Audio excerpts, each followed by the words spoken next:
Good afternoon, everyone, and welcome to the Triangles Meditation Group, a weekly webinar in the support and strengthening of a service activity known as Triangles. We come together to introduce this work to people who are new to it and to aid them in the forming of triangles, and also to provide a platform for those of us who are already members of Triangles to come together each week and participate in a meditative visualization in the support and strengthening of this planetary network of relationships. Triangles is a simple visualization technique using the power of thought and prayer to uplift and transform consciousness. Each member of Triangles comes together each day and links up in a triangle of light with their two partners who can live in the same house or on other parts of the planet. You don't have to coordinate your activities regarding time or place. And so you simply link with your partners, visualize a triangle of lighted, loving communication, and then you place your triangle within the larger framework of the planetary network of triangles. And then you sound a world prayer, the great invocation. And as this prayer is sounded, the energies of light and goodwill are released into all open hearts and minds who can respond to spiritual stimulation when it's released into the atmosphere. So triangles need only take a few minutes each day, and it can therefore be fit into even the busiest of schedules. So if you'd like to form a triangle, please reach out to people on this webinar through the chat box, and you can privately share your email addresses with one another. And then please consider registering your triangle by going to triangles.org on our website. The more we reach out and form triangles, the more the network can spread and bring lighted, loving energy into our planet, which is quite in need of that at this time. So as we begin each week, we work with a meditative visualization in the support and strengthening of the planet. So let's visualize our planet as a sphere of lighted energy.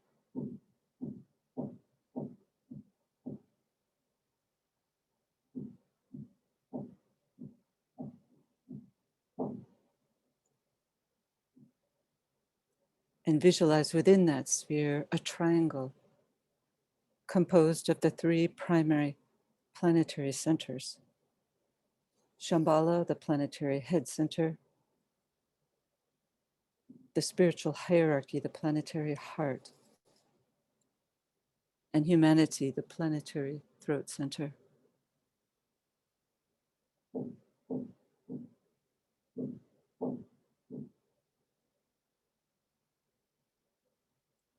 Visualize the circulation of energies through these three centers, flowing in all directions, merging and blending the three centers and filling this planetary triangle with light.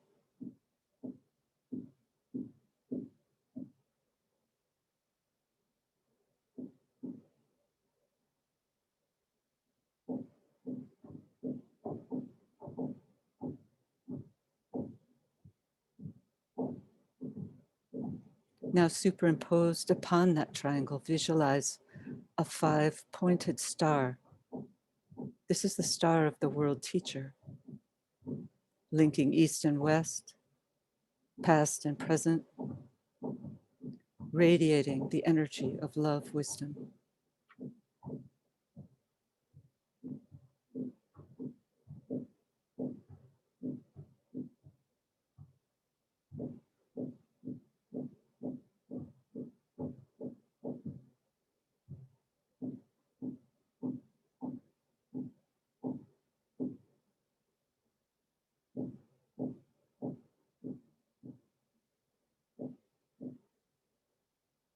At each point of the star, the sphere of his activity, stands an outpost of his consciousness, the 5 planetary centers.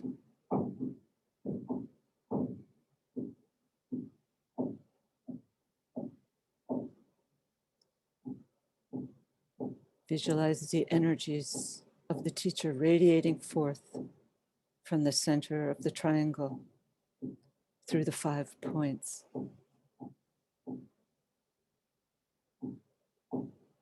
London, Darjeeling,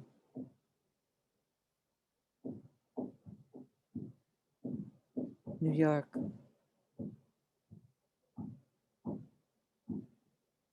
Geneva, Tokyo.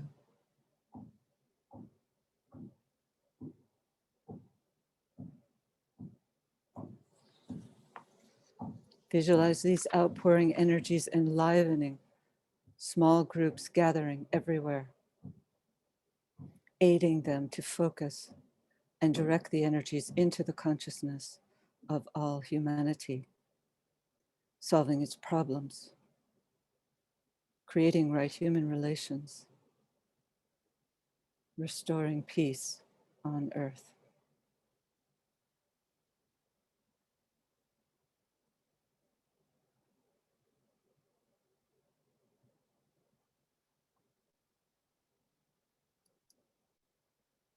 As we sound the mantra, let's project a line of lighted energy, a bridge to the spiritual hierarchy.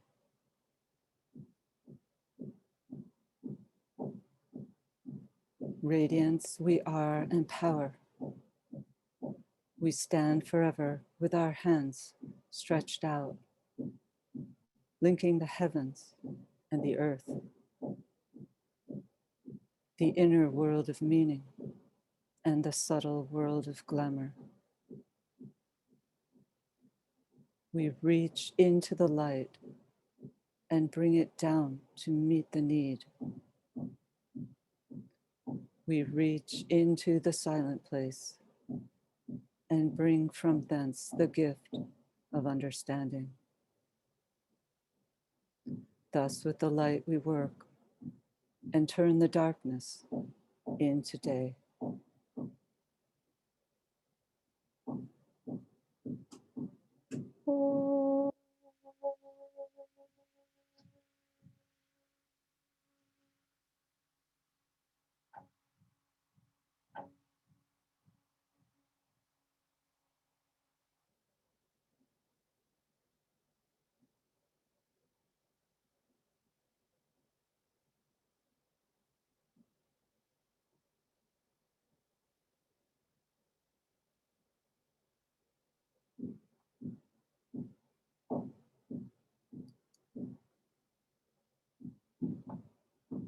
Today, after our meditation, we have the good fortune to have 2 guests with us, and we'll share in a dialogue about the influx of Aquarian energies that are pouring into our planet right now, not only from a macrocosmic perspective, but also more down to earth directly through our planets, confluence of planets in our system. And we'll be hearing from Phillip Lindsay. Many of you might know of him from his newsletter and his website, Esoteric Astrologer. And also we'll be hearing from Dot Maver, who is quite familiar to most of you who are participants on this webinar. She is working most assiduously on Global Silent Minute and many other activities. So she'll be sharing with us some of the ways in which this influx of potent Aquarian energies of group work are being realized in the world today. So we look forward to hearing from both of them. And I'm sorry for the sound distortion. There's construction going on above our offices here in New York, so hope you can bear with us. So as many of you know who've been involved in the work, we worked through the last year, 2020, when we really began with a powerful influx of an alignment of energies in Capricorn. During the festival week at the end of the year, at the solstice in 2019, there's a powerful influx of Capricorn energy, which continued on into January and throughout the year, with three of the most powerful outer planets, Saturn, Jupiter, and Pluto, making alignment, a very close alignment throughout the whole year. So 2020 was a year of crisis, which is fitting with the energies of Capricorn. And as we know, crises can be both spiritual and material, depending upon the consciousness of the individual. And in many disciples, for example, the crisis can move through all different layers of consciousness. So really, Capricorn is a sign that reaches from the very heights of spirituality. It is the sign of the mountaintop, but also to the very depths of materialism. And so that was the coloring of last year, until all of you are probably familiar on the winter solstice point in 2020. The year culminated with a beautiful signature of a different note, a different Aquarian energy, when Jupiter and Saturn aligned exactly at 0 degrees of Aquarius on that day. And so many people thought of that as a signature in the heavens of the beginning of the Aquarian age. And certainly as a symbol, it was such a reminder for all of humanity, sort of a collective experience, that there is some shift going on spiritually within our planet. But astronomically speaking, we know that these transitions between the ages actually take over 500 years. The Tibetan tells us 500-year overlap between the outgoing of one age and the incoming of another. And so we're well established within that overlap period, which began really in the 16th century. So now we're reaching towards, we're told, the actual beginning, which will not occur until a little less than 100 years from now. But nonetheless, this signature, what's going on in the planet, the shifting consciousness of many members who are part of what's called the new group of world servers, is decidedly Aquarian in nature. And so this beautiful symbol that occurred at the winter solstice was then highlighted and strengthened powerfully by the recently passed Aquarius full moon. Because those of you who are somewhat interested in astrology will have known that that full moon was powerfully in alignment with the esoteric ruling planet of Aquarius, the planet Jupiter. Most of us are familiar with this idea that Aquarius is ruled by Uranus, which makes it so resonant with the incoming seventh ray, which works out through the planet Uranus. So in a lot of ways, we think generally of Aquarius as the ruler, but esoterically, we know from a deeper perspective, the planet Jupiter, the great second ray planet that is so aligned with the hierarchical intention to bring forth love onto our planet, that full moon was in an exact alignment with Jupiter, which was found in the sign of Aquarius. In the ancient astrological teachings, when two planets were, the sun in this case, when a planet is exactly in alignment with the sun, it was called Kazemi. And Kazemi means within the heart of the sun. Sometimes they say, sitting on the throne with the sun. And it gives you it's a very exalted positioning. It really exponentially strengthens the planet that is in Kazemi with the sun. So that powerful influx of Aquarian energy, which always occurs at the full moon, was powerfully enhanced by this Kazemi position with Jupiter.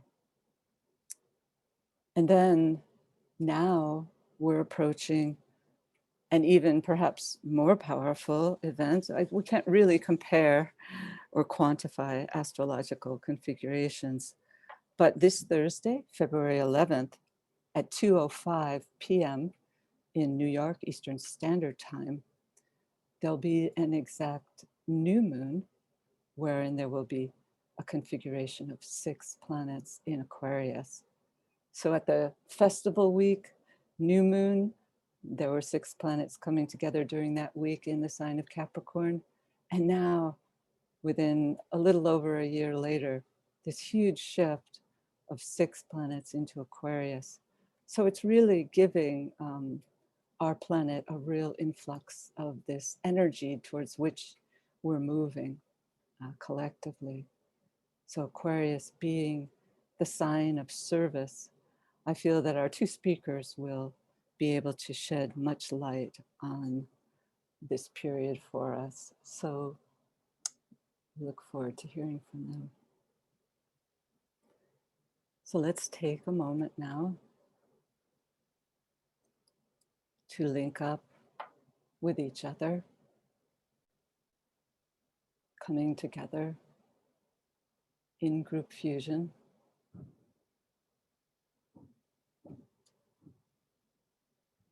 Linking in thought as a soul, as a point of love and light with all those people throughout the world who are working with this Triangles meditation group. Let's project a line of lighted energy to the highest center on our planetary life, the center Shambhala.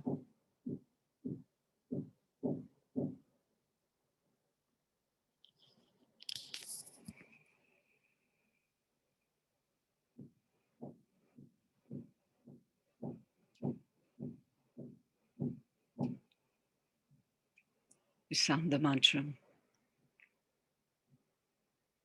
In the center of the will of God, I stand. Naught shall deflect my will from His. I implement that will by love. I turn towards the field of service.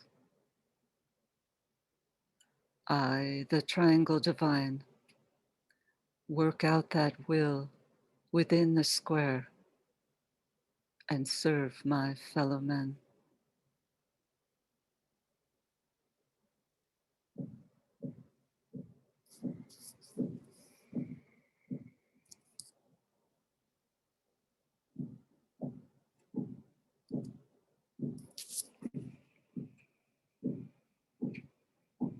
Using the creative imagination, link with 2 other points of light to create a triangle of light.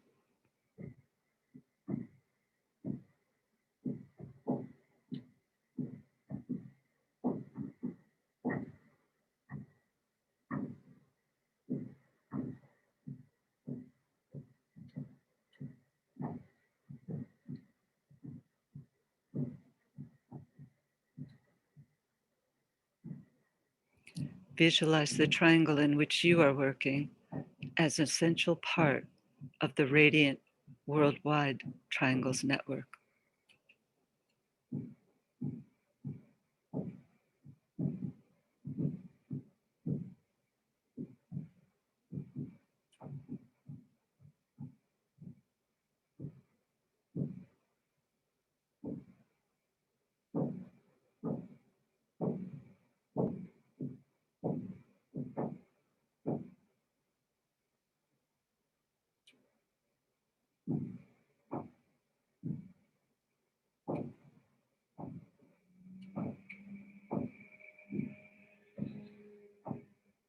Hold the consciousness immersed within the light of the group soul, the heart of love which underlies and infuses the network.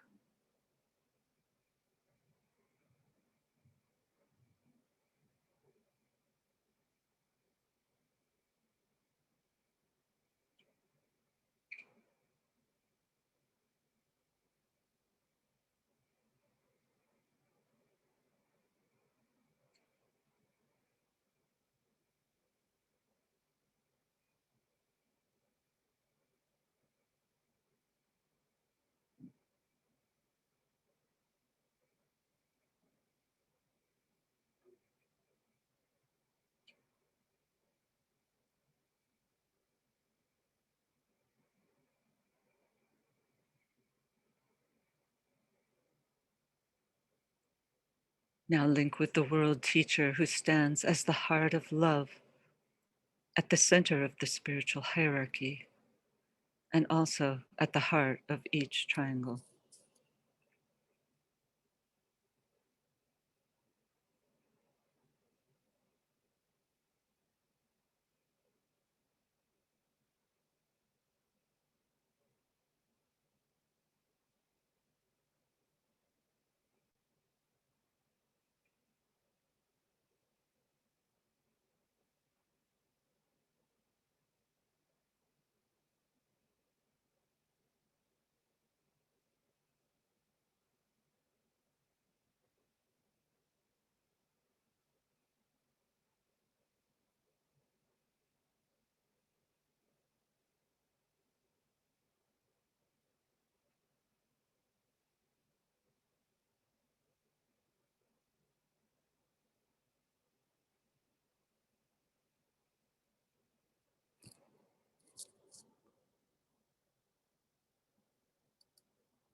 Visualize the energies of love, light, and goodwill circulating in and around the triangle's network.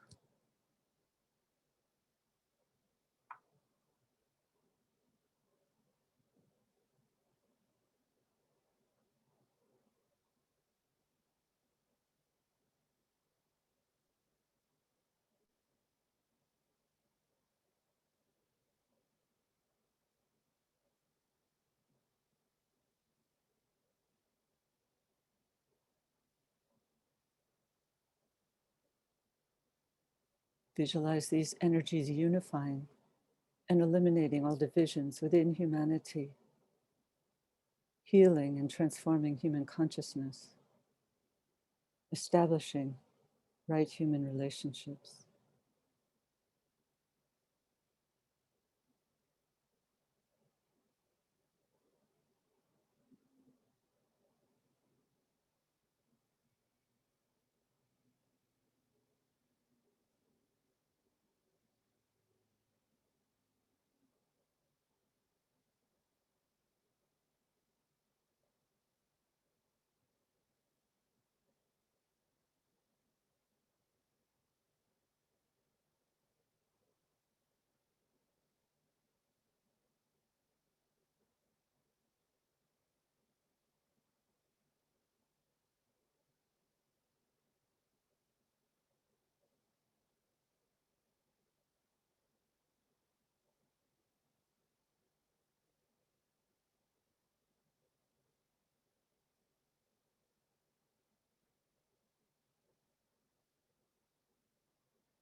Again, align with the spiritual hierarchy and sound the mantra of unification.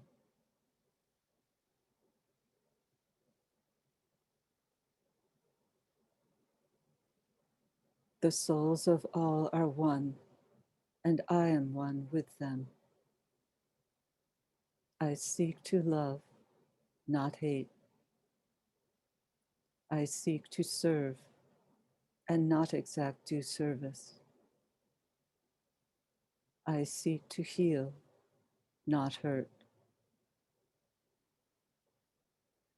Let pain bring due reward of light and love.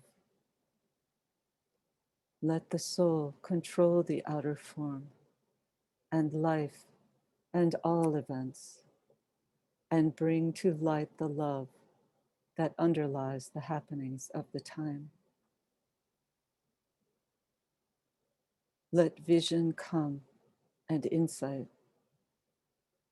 Let the future stand revealed. Let inner union demonstrate and outer cleavages be gone. Let love prevail. Let all people love.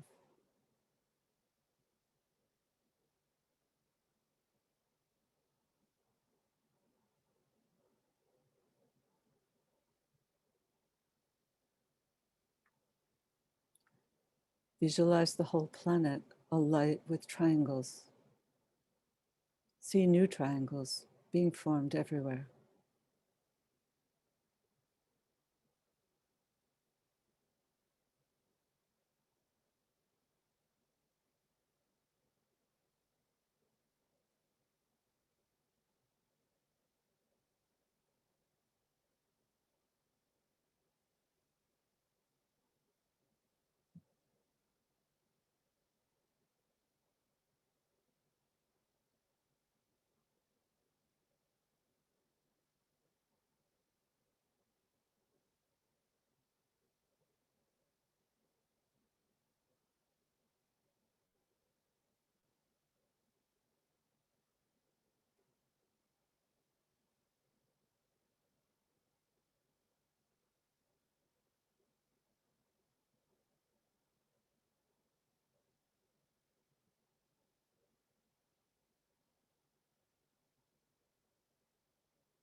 Now, as we sound the great invocation,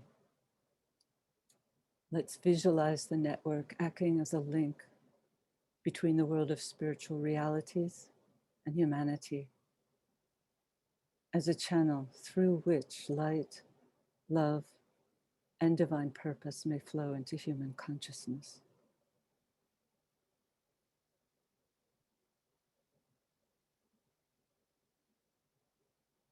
From the point of light within the mind of God, let light stream forth into human minds. Let light descend on earth.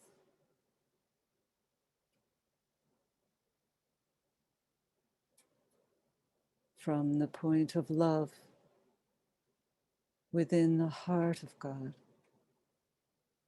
let love stream forth into human hearts. May the coming one return to earth.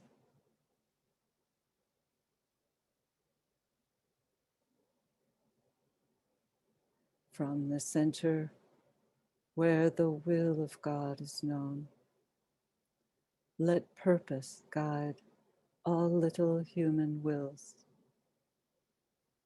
the purpose which the masters know and serve.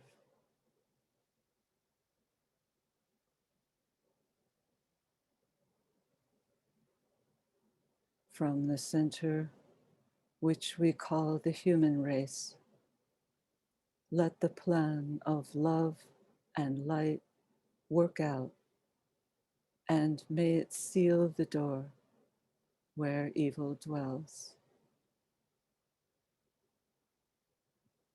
Let light and love and power restore the plan on earth.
Thank you, everyone. Okay.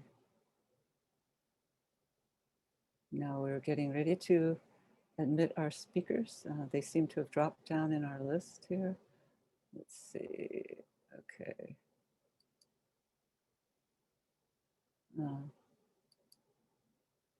Okay. Hi, Dot. Hi, Kathy. Hi, Hi. everyone. I'll find Phillip. Okay. Hi there. All right. Oh, you're there. Okay, great. All right. Well, welcome to you both, and thank you so much for being with us. Phillip, can we start with you and sharing some thoughts on this upcoming new moon and any other things you'd like to share? First of all, thanks, Kathy, for keeping this wonderful initiative going. Really great Aquarian service, so creating an oasis of light for on a weekly basis. For how many years now? I should know, but I don't remember actually. A few years, yeah. It's I hope to be more involved with it in the future. But this new moon, it occurred to me, is one of the marker points between the ages of Pisces and Aquarius in this last 500-year cusp. And so the purpose of my new moon newsletter that I just sent out a couple of days ago was to identify several of the signposts in that 500-year period that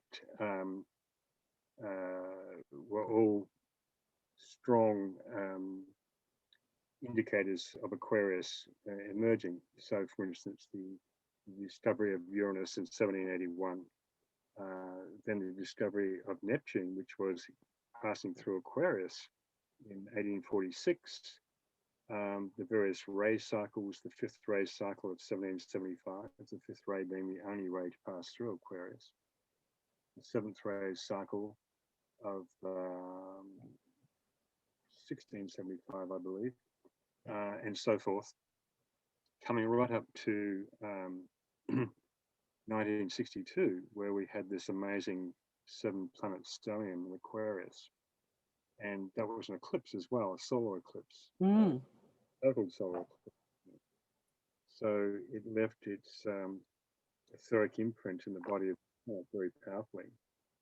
And I realized when I was studying this that really was a powerful marker, an even more powerful marker in many ways than the previous ones, in terms of the incredible acceleration of technology that took off around about that time. The revolution of the 1960s in terms of culture and science, social changes, upheaval, and so forth.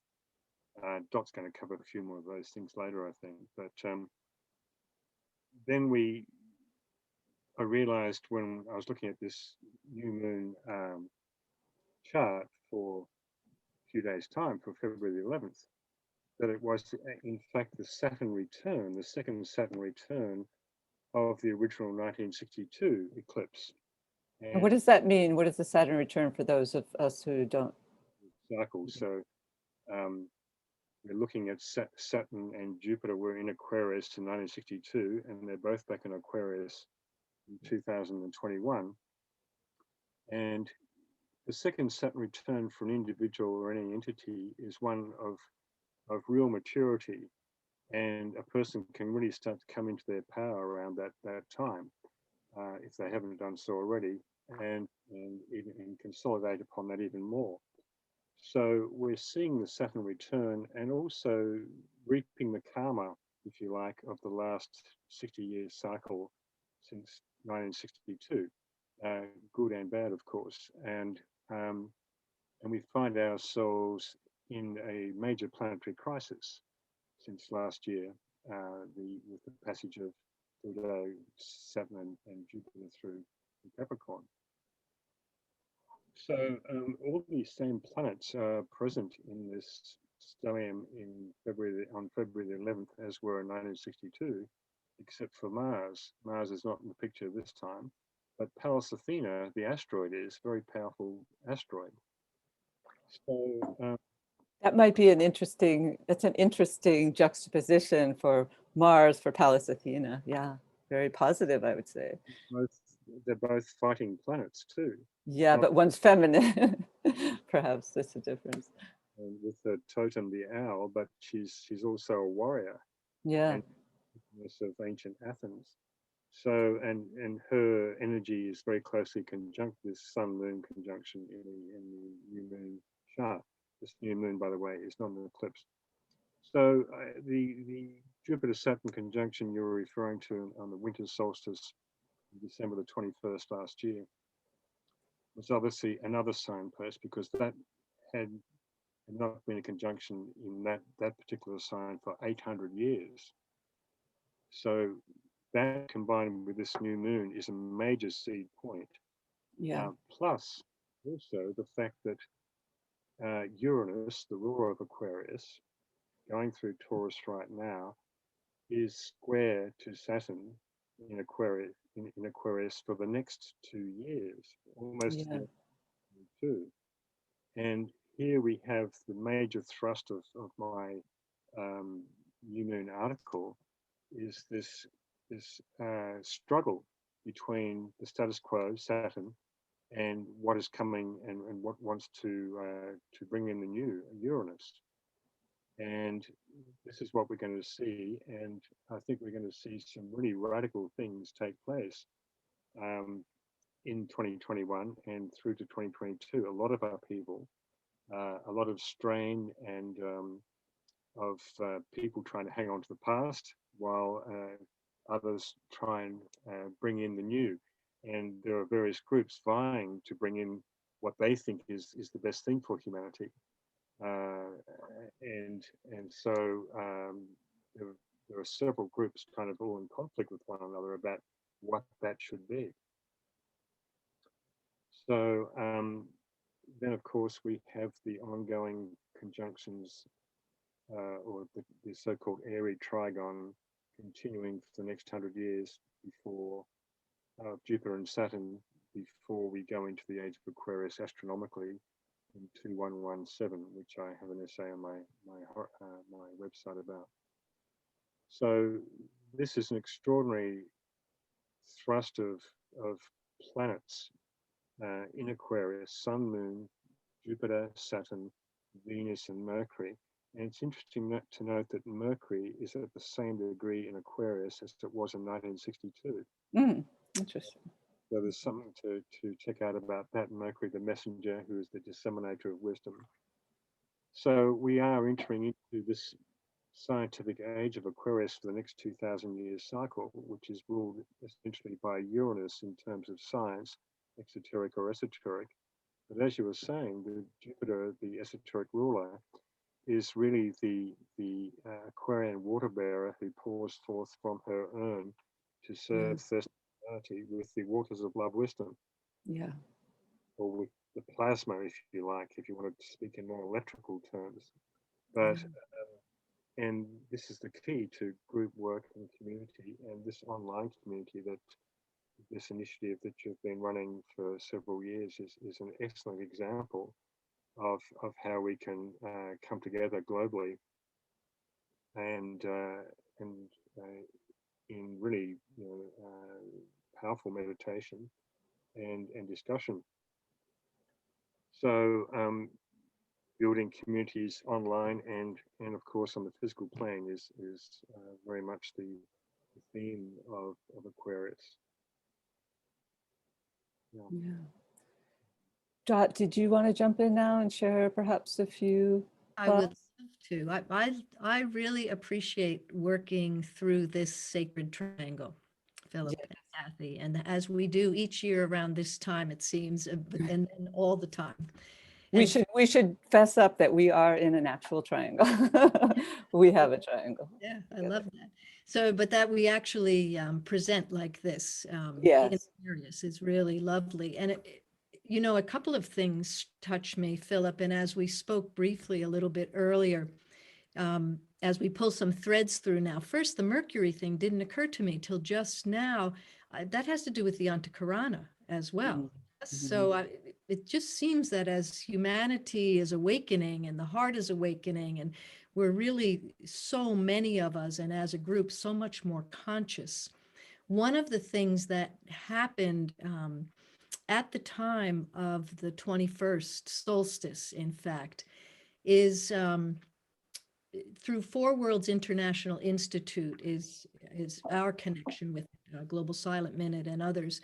And our indigenous brothers and sisters and the elders literally from around the world, and many of whom had never been in touch with civilization, so to speak, to this point, stepped forth, answering a call and speaking to the prophecies. And of course, the Hopi Prophecy is one that many of us are familiar with, and saying that humanity is in this great turning, this great shifting, but it wasn't a done deal, and it still isn't. However, we've turned a corner.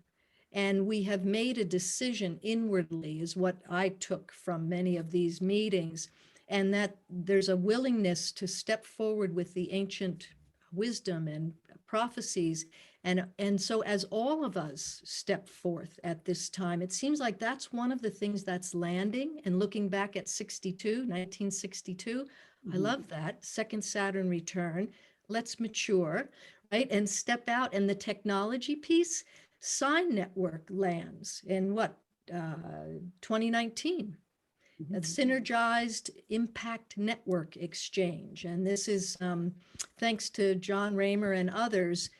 And John Raymer's founder of Compassion Games also. He calls it Survival of the Kindest, which you have to love. They're in their 40-day thing right now.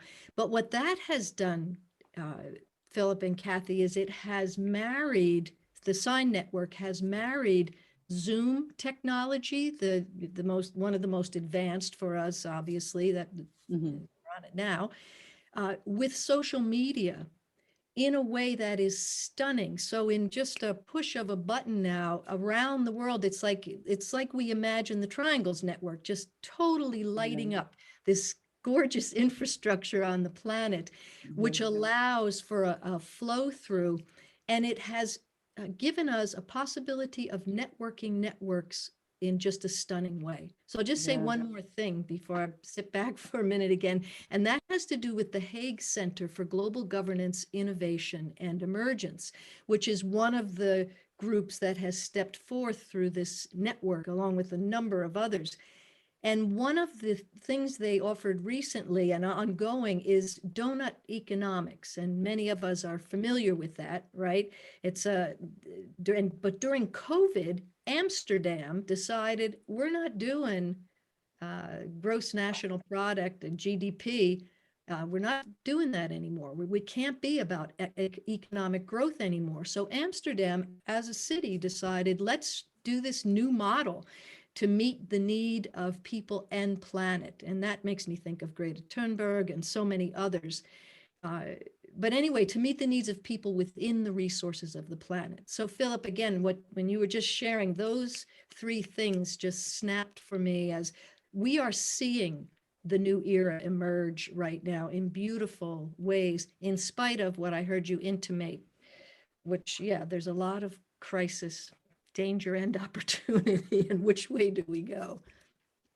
Yeah, it's interesting you mentioned Amsterdam, because the Netherlands is an Aquarian soul. One of the only three nations, Russia, USA, and the Netherlands, are Aquarian souls. Ah, So it's quite unique that those kind of progressive ideas are coming through and taking precedence. yeah.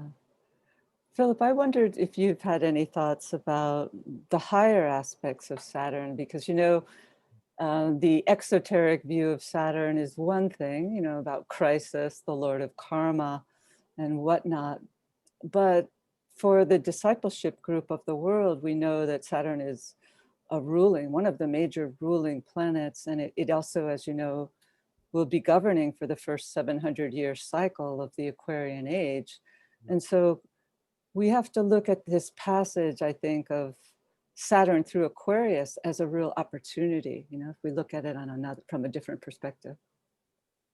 Yeah, a very steep learning curve, I think. We've experienced Saturn in Capricorn, its own rulership throughout 2020 as Saturn the jailer. You know, Mhm. Saturn, the lower part of Saturn that generates fear, Yeah.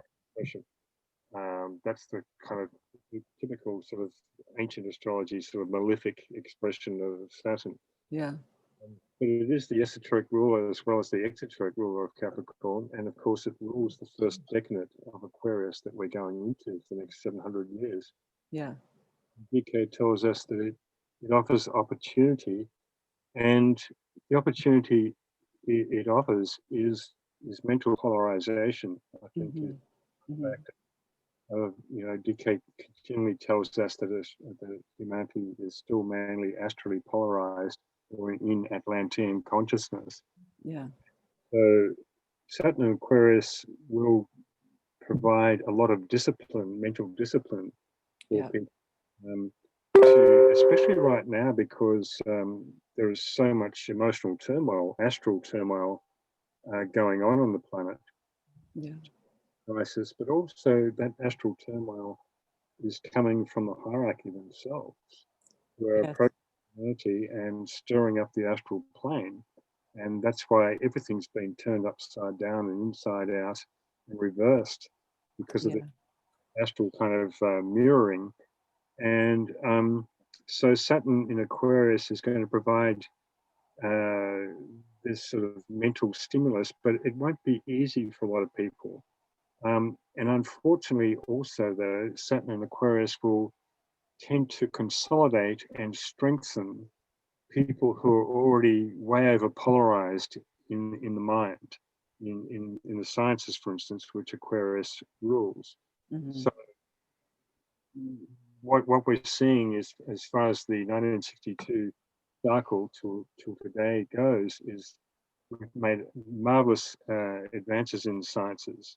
Some people have said that I'm anti-science. I'm far from it. I write articles frequently on science, but we've also seen the dark and selfish side of science. Um, and this is part of what is causing the crisis today, in my mind, and that has to be dealt with in the next couple of years to bring in the balance of Aquarius on the one side, the scientists with Uranus, sciences in Mhm. general, and on Mhm. the other side, Jupiter with the compassionate understanding and human relationships. Yeah. Uh, that's pretty much it in a nutshell, I think, in many ways. But Yeah. Saturn in Aquarius will be a steep curve, I think, but a necessary one, and is aided and abetted in many ways by this square of Uranus, the ruler of Aquarius, to Yeah. Saturn. The Yeah. next years is going to be a remarkable growth period for us all. It Yeah. won't be easy. There'll be plenty of ups and downs, I'm sure. And of course, the USA and all Aquarian soul nations will be deeply affected. USA, Yes. Yeah. Netherlands, um, but of course, particularly the USA because of its role in leading the world into the new Aquarian cycle Mhm. and its destiny that cannot be thwarted, but through which the materialistic powers are fighting tooth and nail to create, to block Mm. Yeah. this emergence of the hierarchy in sometime after 2025. Yeah.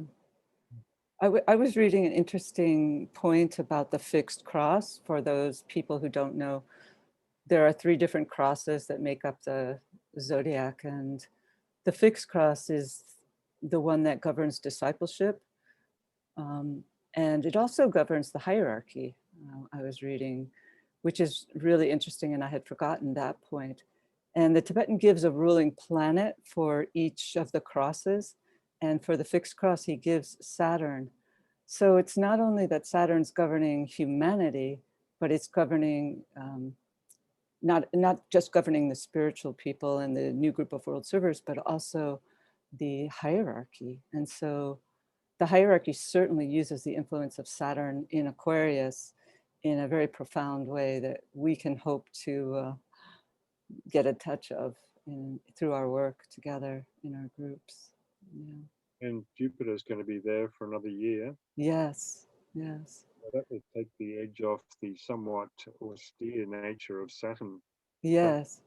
And also, as you said, Uranus squaring that axis perhaps will really make major breakthroughs, as you said, and maybe the discipleship group has to loosen up a little from their Saturnine ways and be willing to experiment in new ways under Uranus. Yeah. But why don't we open it up? There might be some sharing that people would like to, if you or Dot would like to read something, and if anybody would like to share audibly, they can raise their hand by clicking on their name in the participants box. There are some Oh, there are a couple people who do want to share, so let's ask them to unmute.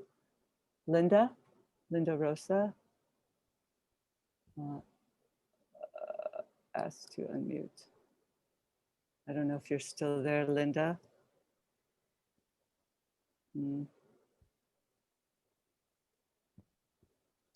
She might have stepped away.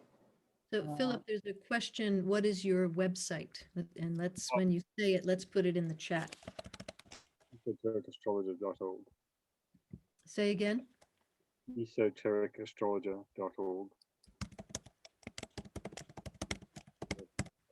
Something like that. And Joshua, did you have a comment?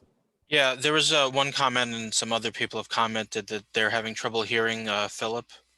Yeah, I've been able to hear him, but he's been lower than you and Dot. Okay. It's been like on and up full, but it's almost full anyway. Yeah, it's a little low right now, Philip. Is that right? Is that better? No. So Philip, Wayne has a question. Any thoughts about Pluto completing its 248 Earth year, and as I understand it, about to re-enter Aquarius in 3 or so years? 248 years ago was 1773, a significant time in the emerging life of the USA. In 3 to 4 years, 248 years ago will then equal 1776. So the entire last Pluto year encompasses the life of America since its declaration, at least. Yeah, this is something I've been writing about for the last few years. The Pluto return, the imminent Pluto return, first ever Pluto return in USA's chart. And hence the other reason why everything's breaking down and there's so much confusion, but all the crystallizations of corruption in both political parties, for instance, and all through the business world and everywhere else, it's all breaking up. And Pluto has 3 more years approximately left there before it enters into Aquarius in 2025. Yeah. About 3 or 4 planets entering into various signs in 2025, which is going to be quite remarkable because that is the year of the hierarchical conclave. So I think that, my feeling is, to answer Wayne's question, I think it was Wayne, that this turmoil that the world is in at the moment will probably last about 10 years, especially for the USA. Other countries maybe less so. And particularly the next few years before 2025. It's really a matter of all of us holding our ground and staying and working subjectively in groups like this, of course, to help strengthen the battle line, so to speak. Yeah, I don't think it's any coincidence that Pluto's going through this Capricornian experience, dragging up to the surface all of the dirt, you might say, in our planet during this ending of the stage of the forerunner. I think it's like it's not a coincidence, Right? I had another question for Dot, if I could. Sure. You referenced the Hopi Prophecy. Can you talk a little more on the details of that and some of these other prophecies you were referencing from the indigenous people? Yeah, I would love to, but that's probably another triangles as I I'm see. Yeah.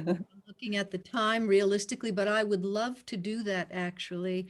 And it has to do with it's very much aligned with as we know from the ageless wisdom, what is proposed is possible and in fact probable as humanity takes its place on the world stage.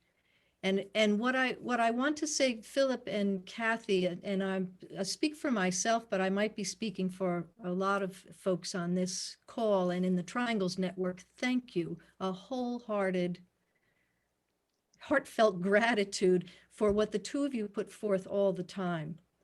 And, you know, it's really challenging as we are moving through this. It's hard not to get caught in a snapshot moment sometimes. Regardless of what cycle we're going through. And right now, as you have said, both of you so articulately, we're going through all the cycles changing at once.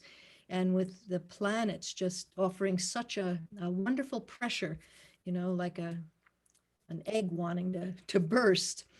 And with that, I want to offer us something. I don't know about anyone else, but I find it very challenging at times to speak with friends and colleagues about what's going on. And I know, Philip, you have put forth some really beautiful and challenging pieces for us to think through. But lest we identify there, we have to take action. Yes, and that's like often my middle name. But Rudolf Steiner offers us a thought that I'd love to share, Kathy, if there's time. Yeah, and then why don't you just, after you share that, go right into the silent minute. We'll observe the silent minute. Okay, at the top. Okay, and thank you, Philip, so much for being here, and we'll have to have you back. Thank you so much. So one must educate oneself to listen with profound inner calm, even to things one cannot in the least agree with. Listen not in a spirit of supercilious endurance, but with the most positive inner tolerance, as one would to well-founded utterances on the other person's part. In the higher worlds, there is little sense in making objections to anything. A person with experience in that realm knows that the most opposite views about the same fact can be expressed there. When you have made yourself capable of listening to the other's opposite view with exactly the same tolerance you feel toward your own view, and Steiner says, please note this, then and then only do you have the social attitude required for experiencing what was formerly merely theoretical knowledge of the higher worlds. And we still have 2 minutes before I could do a very brief intro of it, Philip. If you want to either comment on that or say something else. Yep, keep going, that's fine. Okay. What? Can't hear you, Philip. Oh, I was just saying to Dot that she can keep going if she wants to. Yeah. Okay. So, All right, then I will. And maybe we can stay a minute or two after to hear Philip's comment then. Because again, one of the reasons that we go into the Global Silent Minute every day at 9 p.m. GMT is to come together in unity of consciousness to anchor global cooperation, peace, and freedom. And knowing that there is such polarization right now, silence as action in sacred unity, actually, in the words of Wellesley Tudor Pole, becomes a spiritual weapon that used during World War II helped end that war. Yeah. And now can help end all warring and help bring peace to humankind. So let's just take a moment and prepare ourselves then to go into the silence together with millions around the world and those on the other side of the veil. So we take a deep breath and activate peace and healing in our own hearts.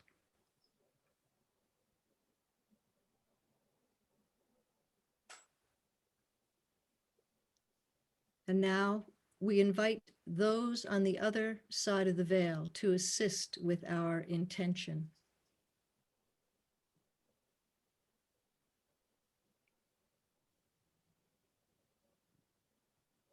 As we anchor together global cooperation, peace, and freedom.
Om Shanti.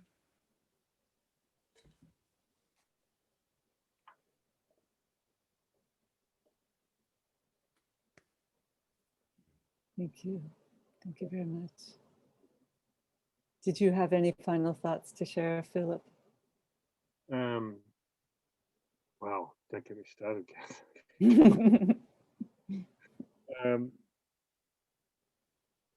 Yeah, I think the key, we as esoteric students can work subjectively, of course, which is very powerful, as Dot was saying, in the silence, and apply what we've been learning for most of our lives in esotericism. And because quite often many students are too theoretical on the teaching, and don't really apply it practically. Now is our chance. Now is where the rubber hits the road, as they say, to apply the work in group meditation. How powerful are we at visualizing and linking up and staying mentally polarized and holding the energy and directing it? But also, I think besides the subjective work, I think a lot of people need to get up and march in the streets as well at the moment in various cities around the world, and make social protest against deprived liberties. This is a very contentious issue, of course, but I've had this question quite a few times. People saying, should I just work subjectively? And I advise to work as much as you can in the objective and subjective worlds. Okay. All right. Thank you so much. And thank you so much, Dot. And thank you all for your participation. Sorry we didn't get to share a lot of the comments, but we'll forward them on to Dot and to Philip. And we thank you all for your participation. So thank you. Thank you. See you next time.